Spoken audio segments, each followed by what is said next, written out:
Hindi lahat ng negosyong malakas kumita ay nangangailangan ng malaking puhunan. Sa katunayan, may mga negosyong araw-araw ang demand at kayang simulan ng ordinaryong tao. Kaya kung matagal mo nang gustong magnegosyo pero iniisip mong kulang ang budget mo, huwag ka mag-alala dahil sa video na ito, ipapakita ko ang 10 negosyong patok na maaari mong simulan sa 10,000 pesos lang. At baka isa na rito ang susunod mong pagkakakitaan. Kaya sana tapusin mo ito hanggang dulo. Ang number 1 ay takoyaki business. Ito ay isa sa mga negosyong patok na maaari mong simulan sa humigit kumulang 10,000 pesos. Sa nakalipas na mga taon, naging paborito na ito ng maraming Pilipino. Madalas mo itong makita sa mga mall, food park, night market at kahit sa maliliit na food stall sa mga barangay. Dahil abot kaya ang presyo at masarap kainin, marami ang bumibili nito bilang merienda o pampalipas gutom. Ang maganda sa negosyong ito ay hindi mo kailangan ng malaking espasyo para makapagsimula. Isang maliit na pwesto, kiosk o kahit home-based setup na may online delivery ay maaari nang maging panimula. Sa humigit kumulang 10,000 pesos, maaari ka na makabili ng takoyaki maker, mga pangunahing kagamitan at panimulang sangkap tulad ng butter mix, sauces, toppings at packaging. Isa pa sa dahilan kung bakit patok ang negosyo na ito ay dahil marami kang pwedeng i-alok na flavors.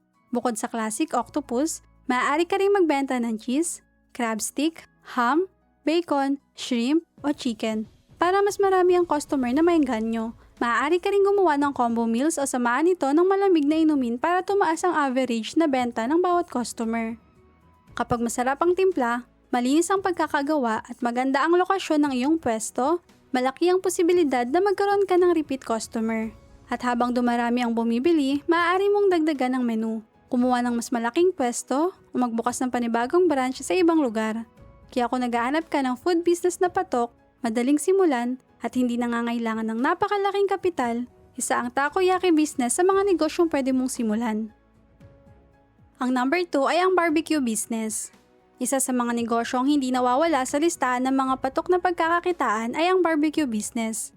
Halos araw-araw ay may mga taong naghahanap ng masarap at abot kayang pagkain. Kaya malaking bentahe ang negosyong ito lalo na kung nasa mataong lugar tulad ng palengke, terminal o residential area. Ang maganda dito, kaya itong simulan ng humigit kumulang 10,000 pesos na puhunan. Sapat na ito para makabili ng simpleng ihawan, uling, barbecue sticks, lamesa, at panimulang supply ng karne at mga sangkap para sa iyong sariling timpla ng marinade. Hindi rin kailangan ng malaking espasyo para makapagsimula. Kapag naging masarap ang iyong barbecue at maganda ang serbisyo, unti-unti ka makakabuo ng mga suking customer na babalik at magre-rekomenda pa sa iba. Habang lumalago ang negosyo, maaari mo ring dagdagan ang iyong menu tulad ng isaw, hotdog, tenga, at iba pang inihaw na paborito ng maraming Pilipino. Sa tamang lokasyon, masarap na timpla at tuloy-tuloy na kalidad, ang barbecue business ay may malaking potensyal na maging matatag na kumikitang negosyo. Ang number 3 naman ay shawarma stall. Hindi na kailangang ipakilala pa ang shawarma dahil isa na ito sa mga paboritong mabilisang pagkain ng maraming Pilipino. Mula sa mga estudyante hanggang sa mga empleyado, marami ang bumibili nito dahil masarap, nakakabusog at hindi mabigat sa bulsa. Dahil dito, nananatiling mataas ang demand para sa shawarma sa iba't ibang lugar. Isa rin ito sa mga negosyong kayang simulan sa humigit kumulang 10,000 pesos na kapital. Sa halagang ito, maaari ka nang makabili ng mga pangunahing kagamitan at panimulang supply ng karne, pita o tortilla, gulay at mga sarsa. Hindi rin kailangan ng malaking pwesto, kaya maaari kang magsimula sa isang maliit na stall sa mataong lokasyon. Kapag nagustuhan ng mga customer ang lasa ng iyong shawarma at naging maayos ang iyong serbisyo, malaki ang tsansa na magkaroon ka ng mga suking babalik ng paulit-ulit. Habang lumalago ang iyong negosyo, maaari ka ring magdagdag ng shawarma rice, fries at mga inumin upang mas tumaas ang bawat benta. Sa tamang lokasyon at dekalidad na produkto, ang shawarma stall ay may malaking potensyal na maging tuloy-tuloy na pinagkukunan ng kita. At maisingit ko lang, baka pwedeng pakilike nitong video at pakipindot na din ang subscribe button kung mahilig ka sa mga videong tulad nito. Ang number 4 ay siomai rice business. Kung mapapansin mo, kapag tanghali o oras ng merienda, maraming tao ang naghahanap ng pagkain na mabilis ihanda, nakakabusog at pasok sa budget. Isa sa mga madalas nilang piliin ay ang siomai rice. Dahil sa abot kayang presyo at sapat na ang isang order para mabusog, kaya patuloy itong tinatangkilik ng mga tao. Kaya kung mayroon kang humigit kumulang 10,000 pesos na puhunan, magandang isaalang-alang ang siomai rice business. Sa halagang ito, Maaari ka nang makabili ng steamer, rice cooker, mesa, mga lagayan at panimulang supply ng siomai. Hindi rin kailangan ng malaking espasyo para makapagsimula. Habang dumarami ang iyong mga customer, maaari mong dagdagan ang iyong menu tulad ng Japanese siomai, dumplings, siopaw o malamig na inumin upang mas tumaas ang bawat benta. Basta masarap ang pagkain, malinis ang paghahanda at maayos ang serbisyo, may magandang pagkakataon ng siomai rice business na magkaroon ng maraming suki sa inyong lugar. Ang number 5 naman ay sari-sari store, mini setup. May mga negosyo ang kailangan pang kumbinsihin ng customer na bumili. Pero sa sari-sari store, iba ang sitwasyon. Araw-araw, may mga taong nangangailangan ng mga pangunahing produkto tulad ng kape, instant noodles, dalata, sabon, shampoo, soft drinks at iba pang pang-araw-araw na gamit. Dahil dito, palaging may dahilan ng mga tao para bumalik sa tindahan.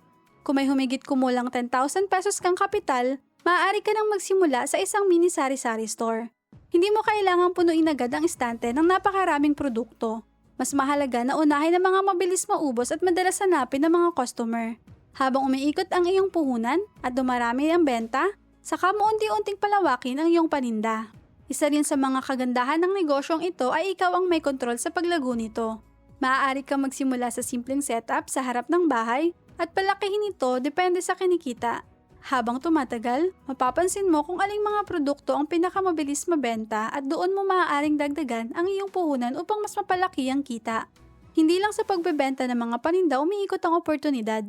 Maaari ka rin magdagdag ng serbisyo tulad ng load, bills payment, cash in at cash out, o pagbebenta ng yelo at iba pang produktong mataas ang demand sa inyong lugar. Unti-unti man ang paglago, ang sari-sari store ay isa sa mga negosyong may kakayahang magbigay ng tuloy-tuloy na kita dahil araw-araw itong may potensyal na magkaroon ng benta. Ang number 6 ay burger stand. Hindi lahat ng tao ay may oras para umupo sa restaurant kapag nagugutom. Minsan, ilang minuto lang ang break sa trabaho o naghihintay lang ng masasakyang pauwi. Kaya ang hinahanap ng marami ay pagkain na mabilis ihanda, madaling kainin at hindi mahal. Isa sa mga pinakasikat pagdating dito ay ang burger. Magandang negosyo ang burger stand kahit humigit kumulang 10,000 pesos lang ang iyong kapital.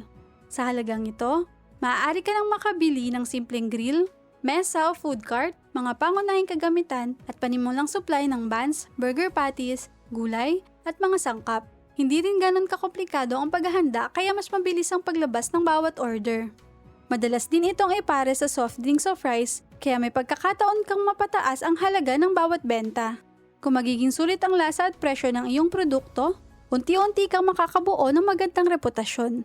Sa tamang pamamalakad, ang isang simpleng burger stand ay pwedeng maging negosyo na nagbibigay sa iyo ng tuloy-tuloy na kita. Ang number 7 ay GCash, cash in at cash out. Habang parami ang gumagamit ng digital payments, mas marami ring tao ang nangangailangan ng mabilis na cash in at cash out. Pero hindi lahat ay may malapit na mall o convenience store na nag-aalok ng serbisyong ito. Kaya kung may GCash cash in at cash out sa kanilang lugar, doon na sila kadalasang dumediretso. Kung mayroon kang humigit kumulang 10,000 pesos na kapital, maaari mo nang simulan ang ganitong uri ng negosyo. Ang malaking bahagi ng puhunan ay magsisilbing iyong panimulang cash at electronic balance para maasikaso ang mga transaksyon ng mga customer. Hindi mo rin kailangan ng malaking pwesto dahil maaari mo itong isabay sa sari-sari store o kahit magsimula lang sa bahay at maglagay lang ng karatula ng GCash, cash in at cash out. Ang isa pang magandang katangian ng negosyong ito ay mabilis ang bawat transaksyon. Sa loob lamang ng ilang minuto, maaari ka nang makapagserbisyo ng isang customer at agad makalipat sa susunod. Habang dumarami ang mga taong umaasa sa digital wallets para sa pagpapadala ng pera, pagbabayad ng bills at online shopping, tumataas din ang pangangailangan sa mga maaasahang cash in at cash out outlets. Kaya pwede mo ring i-consider ang negosyong ito sa 10,000 pesos na puhunan. At kung umabot ka hanggang dito, i-comment mo naman sa ibaba kung taga saan ka para alam ko kung hanggang saan nakaabot itong video. At ang number 8 natin ay cellphone accessories business. Sa panahon ngayon, halos lahat ay may cellphone, pero ang madalas na napapalitan ay hindi ang cellphone mismo, kundi ang mga accessories nito. Maraming bumibili ng bagong case, tempered glass, charger, earphones, phone holder at iba pang gamit dahil nasisira ang mga ito o gusto lang nilang baguhin ang itsura ng kanilang cellphone. Dahil dito, magandang negosyo ang pagbebenta ng cellphone accessories. Sa puhunan na 10,000 pesos, Maaari ka nang makapag-stock ng iba't ibang accessories na mabilis mabenta. Hindi rin kailangan ng malaking tindahan dahil maaari kang magsimula sa maliit na kiosk, pwesto sa palengke, o kahit online sa pamamagitan ng social media at live selling. Ang kagandahan ng negosyong ito ay marami kang pagpipiliang produkto. At maaari kang magdagdag ng mga bagong modelo habang lumalabas ang mga bagong cellphone sa merkado. Kapag tama ang pagpili mo ng mga produktong mataas ang demand at abot kaya ang presyo, may pagkakataon kang magkaroon ng tuloy-tuloy na benta. Dahil halos araw-araw ay may naghahanap ng cellphone accessories. Isa ito sa mga negosyong may magandang potensyal kahit maliit pa lamang ang iyong panimulang kapital. Ang number 9 ay street food cart. Ang mga Pinoy, kahit kakatapos lang kumain, marami pa ring napapahinto kapag may nakitang street food.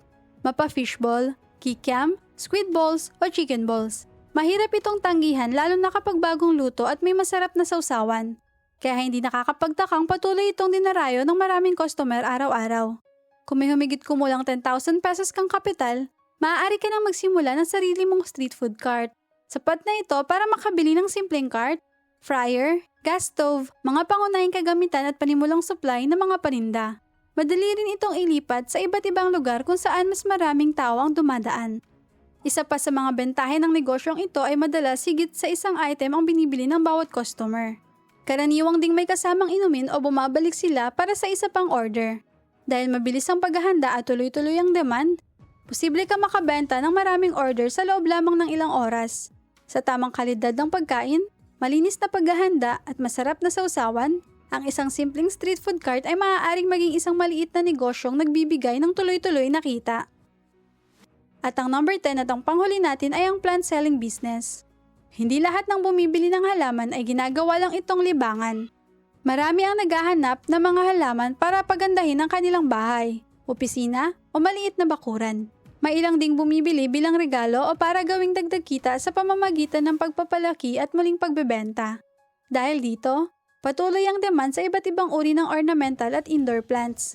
Kung mayroon kang humigit kumulang 10,000 pesos na kapital, maaari ka na magsimula ng plant selling business. Sa halagang ito, makakabili ka na ng panimulang koleksyon ng mga halamang madaling alagaan, mga paso at iba pang pangunahing kagamitan.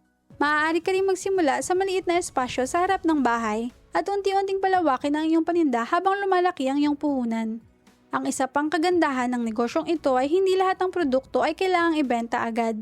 Habang inaalagaan ng mga halaman, maaari pa itong lumaki at tumaas ang halaga. Maaari ka ring magbenta ng mga halamang nasa iba't ibang presyo upang mas maraming customer ang maabot. Kung magiging maayos ang kalidad ng iyong mga halaman at marunong kang pumili ng mga uri na patok sa merkado, ang plant selling business ay may magandang potensyal na pagkakakitaan. At iyan ang 10 negosyong patok na maaari mong simulan sa humigit kumulang 10,000 pesos na puhunan. Tandaan, hindi lang ang laki ng kapital ang mahalaga, kundi ang tamang pagpili ng negosyo, maayos na pamamahala, at ang pagiging consistent sa pagpapatakbo nito. Maraming matagumpay na negosyo ang nagsimula sa maliit. Ang kaibahan lang ay sinimulan nila at hindi sila agad sumuko. Kaya kung may plano ka magnegosyo, sana ay may nakuha kang idea mula sa video na ito. At kung nagustuhan mo ang content na ito, huwag kalimutang i-like ang video, mag-subscribe sa channel, at i-click ang notification bell para hindi mo ma-miss ang iba pa nating mga videos tungkol sa negosyo, pag-iipon, at mga practical na paraan para mapalago ang iyong kita. Maraming salamat sa panonood at magkita-kita tayo sa susunod nating video. Wealth Culture PH.